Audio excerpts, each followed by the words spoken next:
Mansa Musa's path to the throne is tied to one of history's greatest maritime mysteries. In the year of 1312, he was not king. He was the deputy to Mansa Abu Bakr, the second ruler, obsessed with discovering what lay beyond the Atlantic Ocean. Bakr refused to believe the ocean had no end. He first sent a fleet of 200 ships to explore it. Only one returned. Its captain claimed they found a massive river current in the middle of the ocean, and the other ships vanished into it. Instead of backing down, Abu Bakr abdicated his throne.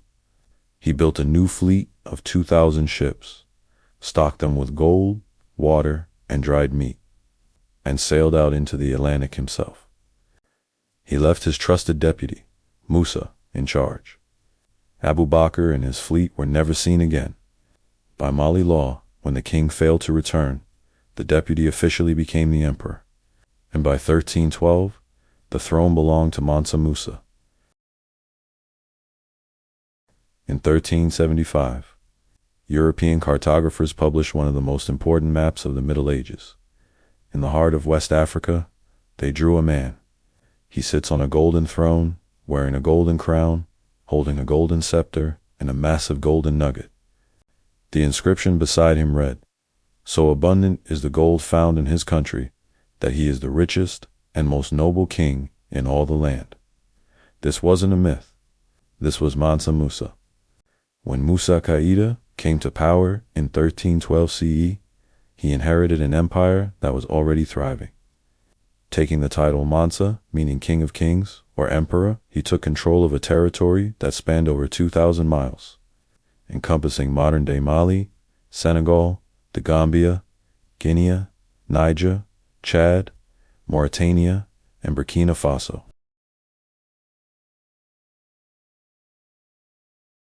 But how did one man amass a fortune that modern economists still struggle to calculate a net worth estimated in today's money to be upwards of $400 billion? Mali's wealth rested on two absolute pillars, gold and salt. The empire sat directly between the gold fields of Bure and Bambouk to the south, and the great salt mines of Tagaza to the north. In the medieval world, salt was worth its weight in gold, used to preserve food and sustain life. Mansa Musa didn't physically mine the gold himself. Instead, he taxed every single ounce of gold and salt that crossed his borders. By securing the trade routes and offering absolute safety to merchants through a highly organized military, Musa turned the Mali Empire into the ultimate economic funnel of the medieval world. For the first 12 years of his reign, Musa was a legend whispered about in Europe and the Middle East, but rarely seen. That changed in 1324. As a devout Muslim, Musa embarked on his pilgrimage, or hajj, to Mecca. But this wasn't just a spiritual journey. It was a geopolitical debut. Musa marched out of the desert with a caravan that defied belief. Historical accounts describe a procession of 60,000 men. This included 12,000 attendants, all dressed in fine Persian silk, and 500 heralds carrying staffs of pure gold. Behind them marched 80 camels, each laden with up to 300 pounds of raw gold dust. When the caravan arrived in Cairo, Egypt, Musa's generosity became legendary. He handed out gold to the poor, bought massive amounts of goods, and funded mosques. But he gave away too much. By flooding Cairo, Medina, and Mecca with gold, he accidentally hyperinflated the market. The value of gold plummeted across the Middle East, devastating the regional economy. It took nearly 12 years for the local economy to fully recover. It is the only time in history that a single man single-handedly controlled the price of gold on a global scale. Mansa Musa did not just spend his wealth abroad. On his return journey, he brought back architects, poets, and scholars.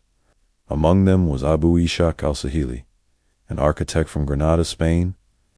Musa paid al-Sahili 200 kilograms of gold to design the legendary Djingueber Mosque in Timbuktu. Musa transformed Timbuktu from a seasonal trading post into a world-class center of Islamic learning. He heavily funded the University of Sankore, which housed one of the largest libraries in the world, holding hundreds of thousands of individual manuscripts. During Musa's reign, Timbuktu's literacy and education system rivaled, if not surpassed, anything found in Europe during that time.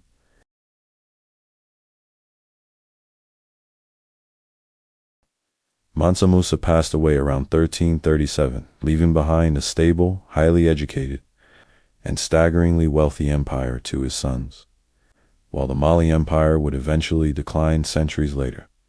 Fractured by civil wars and changing trade routes, Musa's legacy and impact remains permanent till this day. Mansa Musa's true historical legacy is not simply his immense wealth, and he did not single-handedly build Timbuktu. What he did was spend that gold so publicly and invest in scholars so deliberately that the world could no longer pretend West Africa was empty on the map.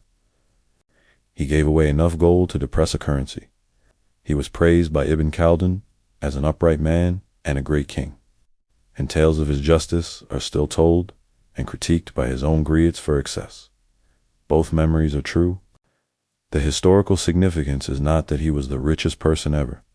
It is that in 1324, a black African Muslim king walked into Cairo with enough wealth to make the Mediterranean notice, then used that attention to fund libraries in the Sahara. That act turned a trade empire into a civilization remembered 700 years later, not for what it took, but for what it built.